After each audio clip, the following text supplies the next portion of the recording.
Kurtuluş Savaşı'nın henüz en karmaşık dönemleri yaşanıyordu. Anadolu işgal altındaydı. İstanbul ise resmen işgal edilmemiş olsa da fiilen düşman kontrolündeydi. Her şeyin belirsizliğe büründüğü o günlerde halkın arasında dolaşan isimlerden biri vardı, Yahya Kaptan. O göz önünde olmayan bir kahramandı. Ne cephedeydi ne de kürsüde nutuk atıyordu. Ama Anadolu'ya silah ve insan sevkiyatının, örgütlenmenin, direnişin kalbinde o vardı. O gizli direnişin görünmeyen yüzüydü. Yahya Kaptan, asıl adıyla Yahya Kandıralı, Balkan Savaşları'nda, ardından 1. Dünya Savaşı'nda Osmanlı ordusunda görev almış tecrübeli bir subaydı.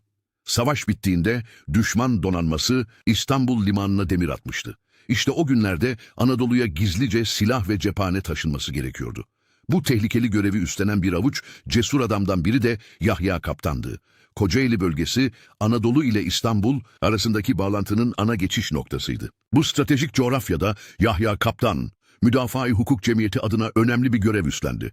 Onun liderliğinde İzmit ile Gebze arasındaki dağ yolları, cephane ve insan akışını sağlayan birer can damarı haline geldi. Silah kaçırıyor, esir değiş tokuşları yapıyor, gizli toplantılar organize ediyor, düşman ajanlarını deşifre ediyordu. Kıyafet değiştiriyor, kılık değiştiriyor, geceyi gündüze katıyor ama asla pes etmiyordu. Ancak Yahya Kaptan sadece düşmanla değil, işbirlikçiyle de mücadele etmek zorundaydı. Özellikle Damat Ferit Paşa ve yandaşları, onun gibi direnişçileri tehdit olarak görüyor, her fırsatta etkisiz hale getirmeye çalışıyordu. Yahya Kaptan'ın faaliyetleri sadece işgal güçlerini değil, işbirlikçi yönetimi de rahatsız etmişti. Ve bir gece 9 Ocak 1920'de Yahya Kaptan'ın mücadelesi son buldu. Sapanca'nın Karaçam köyü yakınlarında işbirlikçiler tarafından pusuya düşürüldü. Tek başına tuzak kurulmuş bir evde silahsız ve çaresiz haldeydi. Direnme şansı yoktu. Önce tartaklandı, sonra orada kurşunlanarak öldürüldü. Onun ölümü sadece bir bedenin düşüşü değildi. Anadolu'nun karanlık günlerindeki en güçlü ışıklardan birinin sönmesiydi. Ancak Yahya Kaptan'ın verdiği mücadele boşuna değildi.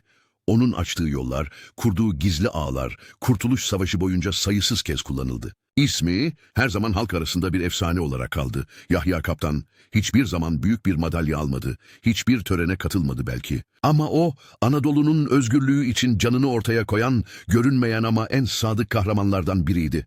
Gizli direnişin isimsiz lideri, düşmanın değil, dost görünümlü hainlerin kurbanı olmuştu. Bedelini canıyla ödemişti. Ve bu ülke, onun gibi isimsiz kahramanların sessiz fedakarlıklarıyla özgürlüğüne kavuşmuştu.